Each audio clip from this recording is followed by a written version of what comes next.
host, Dr. Kelsey Hogan-Miller, and Dr. Michelle Anthony. And we're here to educate you on things we've learned along our journeys as chiropractors, moms, and wives.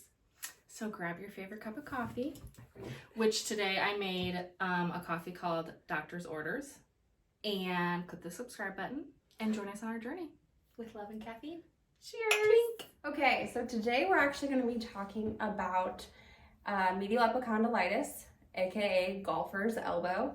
So what medial epicondylitis is it's actually pain at the inside area of the elbow joint, okay? Commonly affecting golfers as well as pitchers, because how it occurs is excessive flexion and force of the wrist as well as the elbow. So think of a pitcher, think of a golfer. We have a lot of force behind that and repetitive swinging, swinging, and as well as throwing. The muscles of the elbow that it actually affects are, so we're gonna bend a little bit, the pronator teres muscle, so that muscle goes directly across, and the action of that muscle is pronation of the arm, so think of a ball, throwing a ball, and then as well as the flexor carpi radialis muscle, so that actually goes down to the thumb. The whole point of that is to flex the wrist as well as assist in pronation with pronator teres. Now, how do we see this present to our office? Oftentimes it's going to be stiffness at the elbow, stiffness at the wrist, sometimes decreased strength in the grip of something, a lot of tingling, pins and needles in the fingers.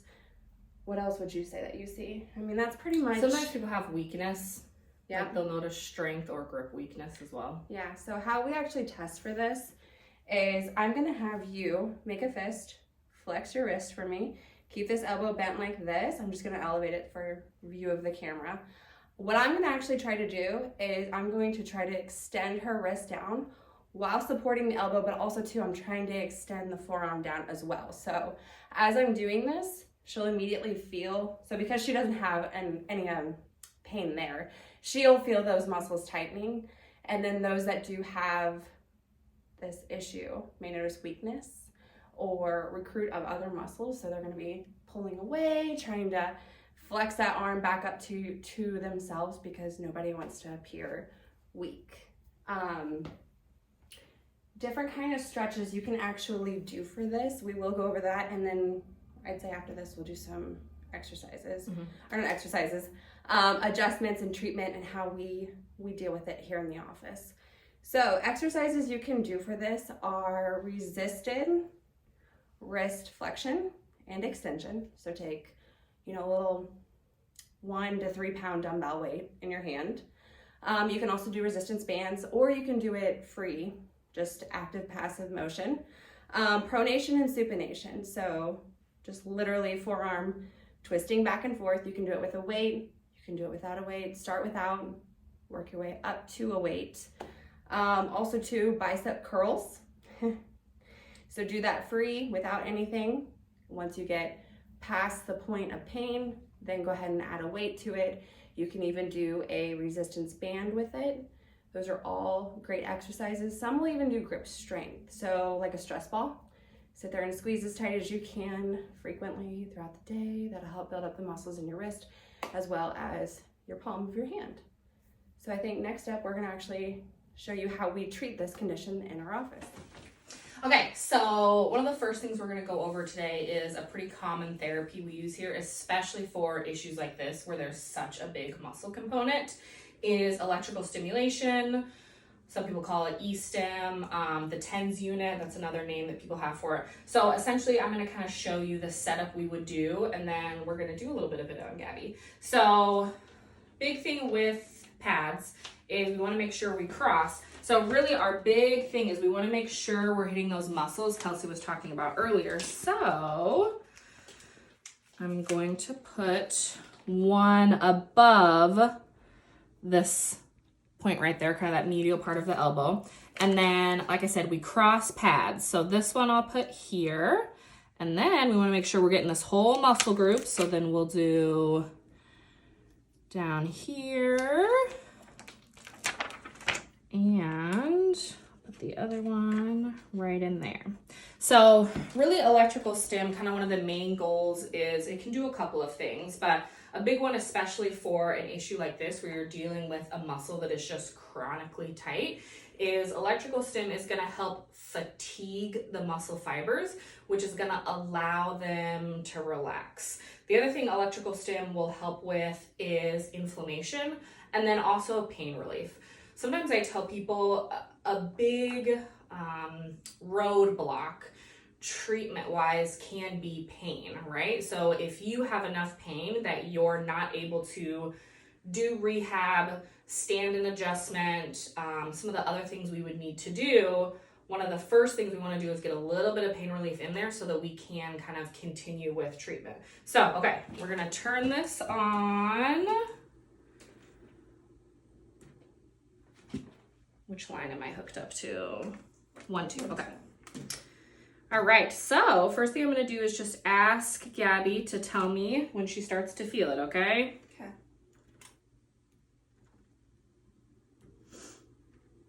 Starting to feel it a little bit. Okay, so then once they feel it, I'm gonna go up slowly. You tell me when to stop. You wanna make sure the patient doesn't ever have any pain with this.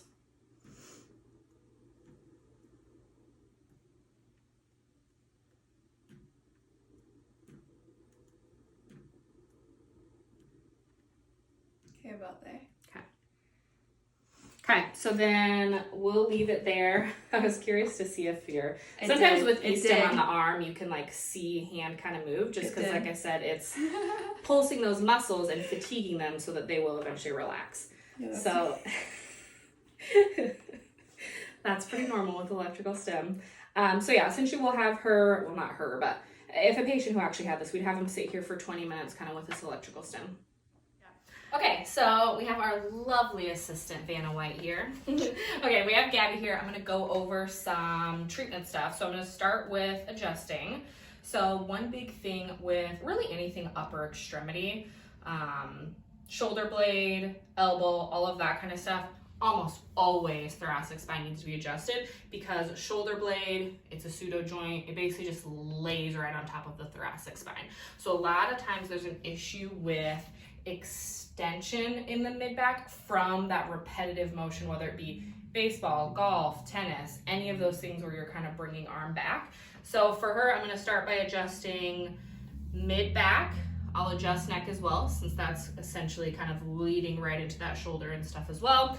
And then I'll adjust elbow. So we're going to start by kind of seeing where she's tight, where she might have some of those joint restrictions.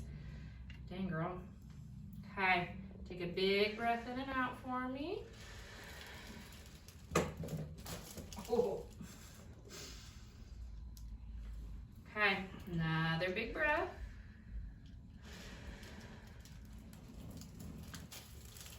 Okay, so then go ahead and lay on your back for me. You might need to take your hair clip out for this. We'll take a look at your neck. This table is a little bit low, so I'm going to slouch all the way over in just the best posture ever.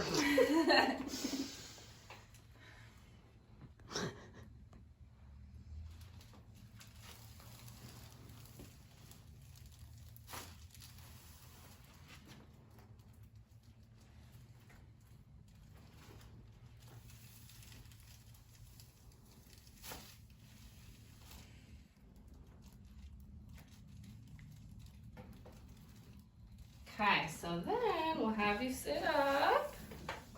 Okay, now we're gonna go over adjusting of elbow. So a lot of times with extremity adjusting, so elbows, knees, ankles, sometimes shoulders, we use activator. It's a little bit more gentle, easier to adjust those joints.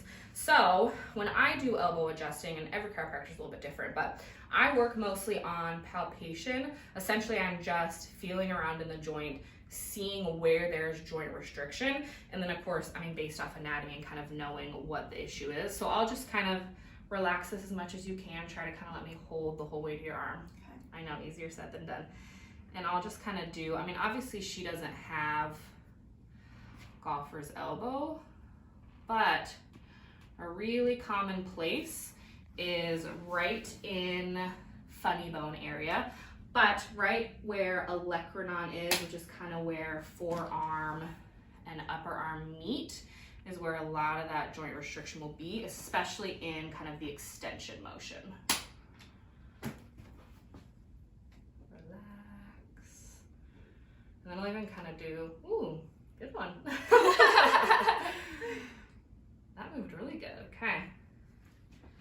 And so sometimes I'll do basically what I just did on her. Sometimes people will get kind of that audible pop like she just did, but it's basically just doing like a little bit of loosened extension and then kind of at the end of joint play, getting a little extra movement in there. So that's pretty much all I do for elbow. Okay, so now we're gonna go over what I would do taping for elbow. So I'm going to do, this is kind of like a 3-strip one, but essentially we're gonna focus on this part of our elbow, and then we'll kind of get into these muscles as well.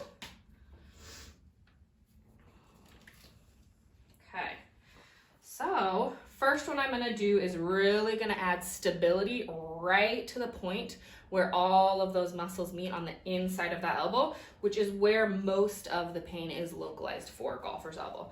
So I'm gonna add a little bit of stretch to the middle of this. Lay that down, and then no stretch on the ends.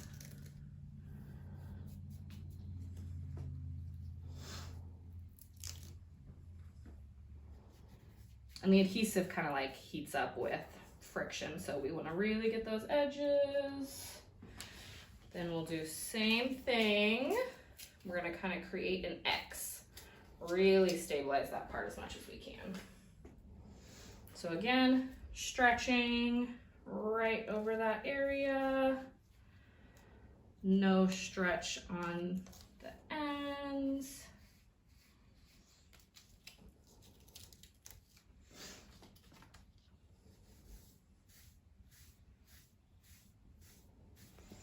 All right, and then the last piece, we're essentially gonna do here, and then we'll kind of bring it all the way across.